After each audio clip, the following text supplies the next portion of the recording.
تمام تعریفیں اللہ کے لیے ہیں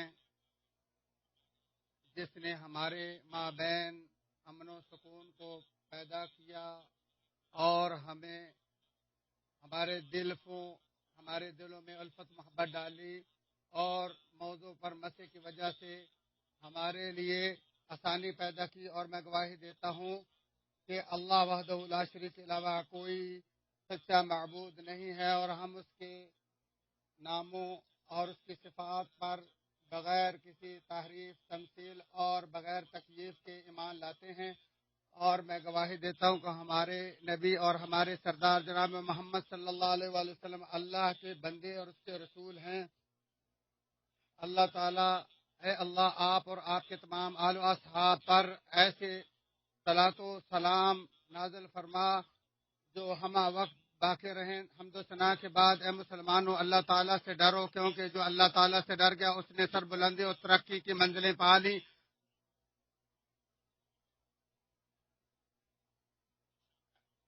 اللہ تعالیٰ کا فرمان ہے، اللہ تعالیٰ سے ڈرو، اللہ تمہیں تعلیم دے رہا ہے اور اللہ تعالیٰ ہر چیز کو خوب جاننے والا ہے۔ دین میں فہم و فراست عبادت کرنے والوں کا توشہ اور رہنمائی کے متلاشیوں کی مدد ہے۔ دین میں قلت فہم اور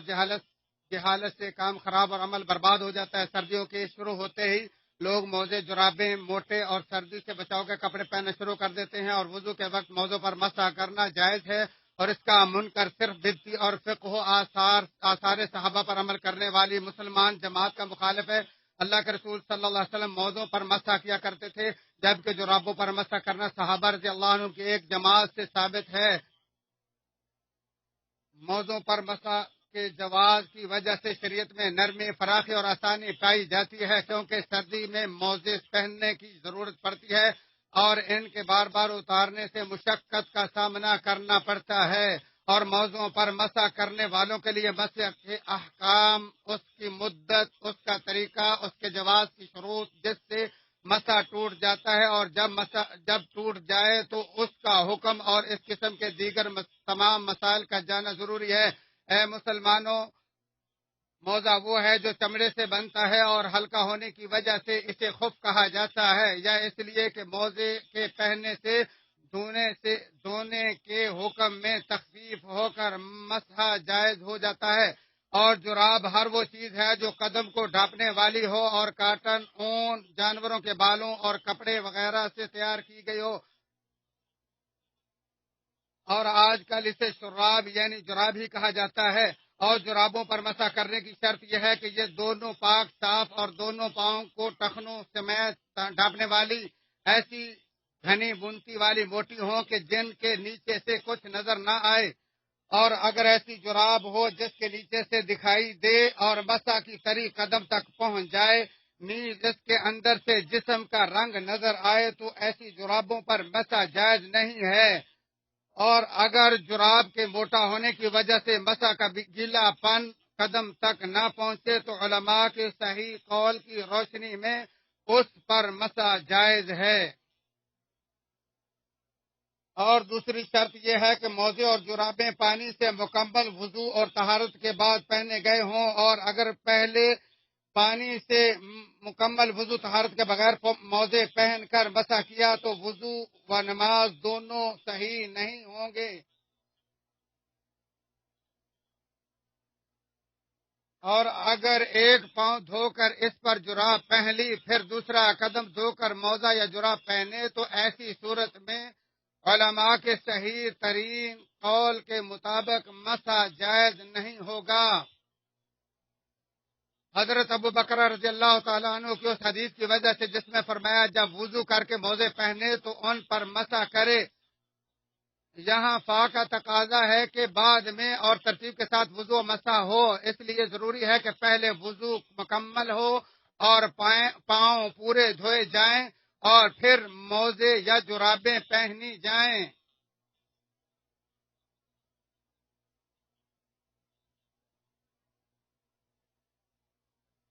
مقیم ایک دن رات جبکہ مسافر 3 دن اور رات تک مسح کرے گا۔ علماء کے صحیح ترین قول کے مطابق وضو ٹوٹنے کے بعد پہلی بار مسح کرنے سے مسح کی مدت شروع ہو جاتی ہے۔ مقیم ہو تو وضو ٹوٹنے کے بعد پہلے مسح سے لے کر آئندہ کل اسی مسح کے وقت تک مسح کرے گا، اور مصیب ہو تو چوتھے دن اسی مسح کے وقت تک مسح کرے گا۔ حضرت عمر فاروق رضی اللہ تعالیٰ عنہ فرماتے ہیں دن یا رات کے اسی وقت تک مسح کرے گا جس وقت سے پہلے مسح کا آغاز ہوا ہو۔ اسے عبدالرزاق نے روایت کیا ہے، اور بعض فقہا کے نزدیک مسح کی مدت ختم ہوتے ہی وضو بھی ٹوٹ جاتا ہے، اور یہ بھی کہا گیا ہے کہ وضو نہیں ٹوٹتا، اور اگر کوئی مدت مسح کے گزرنے کے وقت نماز میں ہو تو وہ نماز پوری کر لے، کیونکہ مدت کے ختم ہونے کو وضو توڑنے والی چیزوں میں شمار نہیں کیا گیا۔ اور پہلا قول مدت مسح کے ختم ہوتے ہی وضو ٹوٹ جاتا ہے، یہ نماز کے لیے زیادہ محتاط اور عدم شرط صحت سے اجتناب کے طور پر زیادہ اولا و افضل ہے۔ بس اگر مدت مسح ختم ہونے کے بعد وضو ٹوٹ جائے تو پھر مسح نہ کرے، یہاں تک کہ موزے اور جرابیں اتار کر پانی سے مکمل وضو کر کے دوبارہ نہ پہن لے، اور مدت کے اندر مسح کرتا رہے جب تک جنبی نہ ہو جائے، اور اگر بیوی کے ساتھ ہم بستری یا احتلام وغیرہ سے جنبی ہو جائے تو مسح نہ کرے، بلکہ اس کے لیے قدموں سمیت پورے جسم کو دھونا واجب ہو جاتا ہے۔ حضرت صفوان بن عسار رضی اللہ تعالیٰ سے مروی اللہ کے رسول صلی اللہ علیہ وسلم حکم دیتے تھے کہ ہم حالت سفر میں سوائے جنابت کے 3 دن اور 3 رات تک قضاء حاجت، پیشاب اور سونے کی وجہ سے موزے نہ اتاریں۔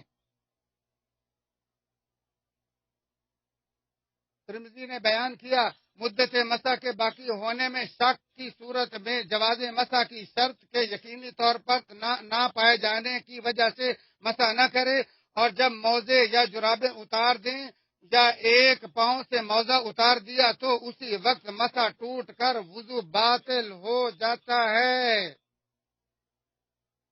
اور دوبارہ مسح شروع کرنے کے لیے صرف پاؤں کا دھونا کافی نہیں ہے، بلکہ صحیح قول کے مطابق اور نماز کے لیے احتیاط کے طور پر ان موزوں اور جرابوں پر دوبارہ مسح کرنے کے لیے از سر نو پانی سے مکمل وضو کرنے کے بعد ہی ان کا پہننا واجب ہے، نیز اس لیے کہ اختلاف سے نکلنا مستحب ہے۔ اے پاک و صاف نمازیوں، اگر موزوں اور جرابوں میں ایسے زیادہ اور واضح سوراخ یا شگاف ہوں جن سے قدم کا وہ حصہ کچھ ظاہر ہو جس کا دھونا فرض ہے تو ان پر مسح کرنا جائز نہیں ہے، اور اگر معمولی سا ظاہر ہو تو اس پر مسح جائز ہے۔ اسی طرح اگر سوراخ ڈخنوں سے اوپر ہو تو اس کا بھی کوئی نقصان نہیں ہے۔ موزوں کے اوپر مسح کرنا واجب ہے، اور نیچے، پیچھے اور پنڈلی کے علاوہ۔ مسح کا طریقہ یہ ہے کہ کھلی انگلیوں کے ساتھ دونوں گیلے ہاتھوں کو پاؤں کی انگلیوں کے سرے سے شروع کر کے پاؤں کے اوپر پنڈلی تک پھیرے، اور موزوں وغیرہ کے نیچے، پیچھے اور پنڈلی پر مسح کرنا صحیح قول کے مطابق اور حضرت علی رضی اللہ تعالیٰ عنہ کی اس حدیث کی وجہ سے مسنون نہیں ہے جس میں فرمایا اگر دین عقل کے تابع ہوتا تو موضوع پر مسح کرنا اوپر کے بجائے نیچے زیادہ اولا ہوتا، اور میں نے اللہ کے رسول صلی اللہ علیہ وسلم کو دیکھا وہ موضوع کے اوپر مسح کرتے تھے۔ اسے ابو داؤد نے بیان کیا ہے۔ اور اگر کسی نے موضوع کے اوپر مسح کرنا چھوڑ دیا اس کا وضو بالاتفاق صحیح نہیں، اور اگر نماز پڑھی تو وہ بھی باطل ہوگی۔ ناظم کہتے ہیں موضوع کے اوپر مسح چھوڑنے سے وضو باطل ہو جائے گا، اور دونوں موضوع پر ایک ساتھ اس طرح مسح کرے کہ دایاں ہاتھ دائیں قدم پر اور بایاں ہاتھ بائیں پر پھیرے، اور یہ بھی کہا گیا ہے کہ دائیں پر پہلے مسح کرنا مسنون ہے۔ احمد رحمہ اللہ فرماتے ہیں ایک ہاتھ سے یا دونوں ہاتھوں سے یعنی جیسے بھی مسح کر لے دونوں طرح جائز ہے، شریعت میں ثابت نہ ہونے کی وجہ سے مسح میں تکرار مستحب نہیں ہے، اور ناپاک موضوع پر بھی مسح نہیں کیا جا سکتا۔ اے پاک و صاف نمازیوں، جس شخص نے سفر میں مسح کی مدت کا آغاز کر کے 1 دن رات سے کم مسح کر لیا پھر اپنے ملک میں واپس آ گیا تو وہ اس 1 دن رات کے پورا ہونے تک مسح کرے گا، اور اگر سفر میں پورا 1 دن رات یا کچھ زیادہ مسح کر لیا اور پھر ملک واپس آیا تو اپنے ملک میں پہنچنے کی وجہ سے مدت ختم ہونے کی بنا پر جرابیں اتارنا واجب اور ضروری ہے، اور اگر مقیم کے طور پر مسح شروع کیا اور مدت مسح ختم ہونے سے پہلے سفر شروع کر دیا تو سفر والی مدت تک مسح کرے گا۔ اے پاک و صاف نمازیوں، اگر کسی نے پانی سے مکمل وضو کیا اور پھر جرابیں پہن لی اور وضو ٹوٹنے سے پہلے ایک اور جرابوں کا جوڑا پہن لیا، یعنی ڈبل جرابیں ہو گئی، تو اوپر والی جرابوں پر مسح کرنا جائز ہوگا، اور اگر مسح کے بعد اوپر والی جرابیں اتار دی تو وضو باطل ہو جائے گا۔ اور اگر پانی سے مکمل وضو کرنے کے بعد جرابیں پہن لی اور پھر اگر وضو ٹوٹنے کے بعد دوسرا جرابوں کا جوڑا پہن لیا تو اس دوسرے جوڑے پر مسح جائز نہیں ہے، کیونکہ یہ بے وضو حالت میں پہنا گیا ہے، اور اگر اندر ہاتھ داخل کر کے اس سے نیچے والی جرابوں پر مسح کر لیا تو جائز ہوگا۔ اور اگر مکمل وضو کے بعد پہنی گئی جرابوں پر وضو ٹوٹنے کے بعد مسح کیا اور پھر ایک اور جرابوں کا جوڑا پہلی جرابوں پر پہن لیا تو ان اوپر والی جرابوں پر مسح جائز نہیں ہے، کیونکہ یہ طہارتیں مسح پر پہنی گئی ہیں، پانی سے وضو کے بعد نہیں پہنی گئی۔ اور جس نے پانی سے مکمل وضو کیا کے بعد جرابیں پہنی اور وضو ٹوٹنے سے پہلے اوپر سے ایسے عام بوٹ یا سیفٹی بوٹ یا جوگر پہن لیے یا پاؤں کو ٹخنوں سمیت ڈھانپنے والی ہوں تو اس کے لیے ان پر مسح کرنا جائز ہے، اور اگر مسح کرنے کے بعد بوٹ یا جوگر اتار دیے تو وضو باطل ہو جائے گا۔ اور اگر ایسے بوٹ پہنے جن سے ٹخنے نہ چھپے ہوں تو ان اکیلے بوٹوں پر مسح جائز نہیں ہے، اور اگر نیچے ایسی جرابیں ہوں جن سے ٹخنے چھپے ہوں اور ان کے اوپر وضو ٹوٹنے سے پہلے یہ مذکورہ بوٹ پہن لیے اور پھر ان دونوں کی پشت پر ضروری دھوئی جانے والی جگہ تک مسح کر لیا تو ان دونوں کو پہنے ہوئے ان میں نماز پڑھ سکتا ہے، اور اگر جوگر اتار دیے تو وضو باطل ہو جائے گا، اور اکیلی جرابوں میں نماز جائز نہیں، کیونکہ مسح کا تعلق دونوں کے ساتھ ہے۔ اللہ تعالیٰ مجھے اور آپ کو ان لوگوں سے کر دے جو علم و معرفت کی روشنی میں اللہ کی بات کرتے ہیں۔ اسی پر اکتفا کرتے ہوئے میں اللہ تعالیٰ سے اپنے اور تمہارے لیے بخشش طلب کرتا ہوں، پس تم بھی اسی سے بخش طلب کرو، بخش وہی بخشنے والا مہربان ہے۔ تمام تعریف اس اللہ کے لیے جس نے اپنے لطف و کرم کی پناہ گزینوں کو پناہ دی، اور میں گواہی دیتا ہوں کہ اللہ وحدہ لا شریک کے علاوہ کوئی سچا معبود نہیں جو لا علاج کو بھی اپنے فضل و کرم سے شفا یاب کر دینے والا ہے، اور میں گواہی دیتا ہوں کہ ہمارے نبی اور ہمارے سردار جناب محمد صلی اللہ علیہ وسلم اس کے بندے اور رسول ہیں۔ اے مسلمانوں، نمازی کے لیے جرابوں کا خیال رکھنا بہت ضروری ہے، کیونکہ یہ بہت جلدی بدبودار ہو جاتی ہیں، چنانچہ جرابیں جب بدبودار ہو جائیں یا ان سے سمیل آنے لگے تو انہیں اتارنا ضروری ہے تاکہ اس کی بدبو سے کسی نمازی یا کسی مسلمان کو اذیت نہ پہنچے۔ پرانے زمانے کے لوگ جراب کی بدبو کو بطور مثال پیش کرتے تھے، یہ تو جراب کی بدبو سے بھی زیادہ بدبودار ہے۔ نیز مذموم حجب میں اس جراب کی بدبو کی مثال دیا کرتے تھے، جیسا کہ ان میں سے ایک شاعر نے کہا ہے، ابن عمیر نے ایسا غزوہ لڑا ہے جس نے پھٹی ہوئی جراب کی بدبو کی مثل اس کی تعریف چھوڑی ہے۔ دوسرا شاعر کہتا ہے، تم اپنے علم کے مطابق جو چاہو میری تعریف کرو، جبکہ میں تو تمہاری تعریف جراب کی بدبو کی مثل کرتا ہوں۔ اے مسلمانوں، جب موضوع پر مسح سے متعلق کوئی قطعی اور واضح دلیل نہ ہو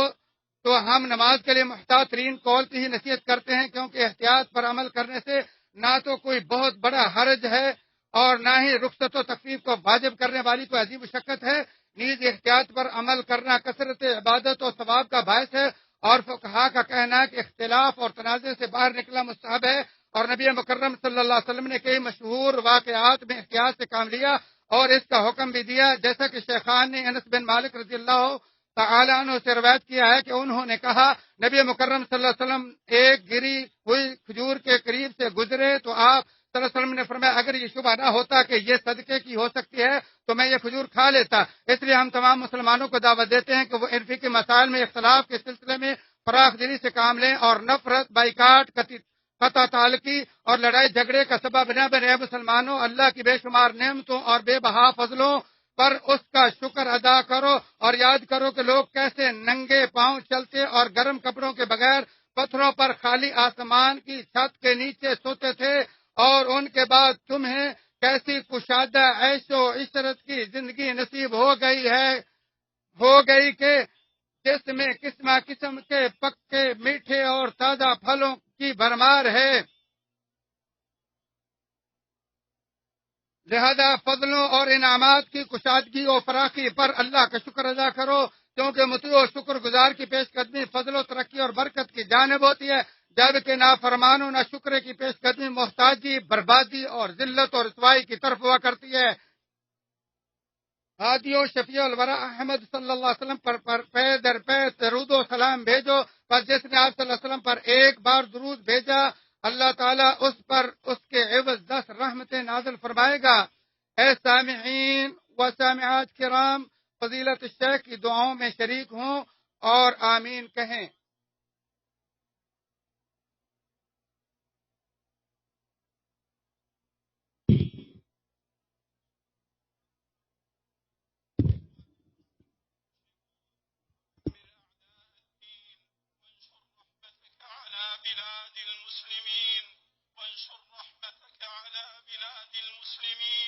وانشر رحمتك على بلاد المسلمين